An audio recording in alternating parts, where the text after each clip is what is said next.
చూడడానికి చాలా చిన్నదిగా కనిపిస్తుంది గానీ, దీన్ని కొనే ముందు చాలా ఫ్యాక్టర్స్ అయితే కన్సిడర్ చేయాలి. అసలు ఎలాంటి డేటా కేబుల్ కొనాలి? జస్ట్ 30 సెకండ్స్‌లో ఎక్స్‌ప్లెయిన్ చేస్తా. ఫస్ట్ థింగ్ దీని లెంత్. మీరు 1 మీటర్ ఆర్ 1.5 మీటర్ ఈ రేంజ్‌లో ఉండే ఏ డేటా కేబుల్ అయినా సరే తీసుకోవచ్చు. అండ్ సెకండ్ థింగ్ మీరు డేటా కేబుల్ ఓన్లీ ఛార్జింగ్ కోసమే తీసుకోరు.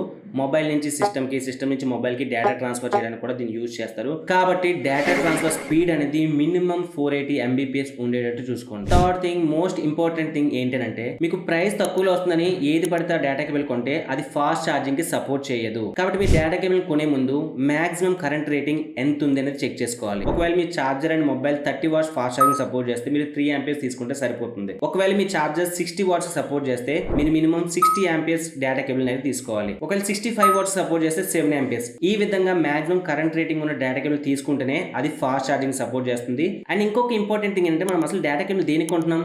ఇలా విరిగిపోతాయి కాబట్టి. సో ఇలా జరగకుండా ఉండాలంటే వాటి మినిమం లైఫ్ స్పాన్ 10,000 ప్లస్ ఉండేటట్టు చూసుకోవాలి.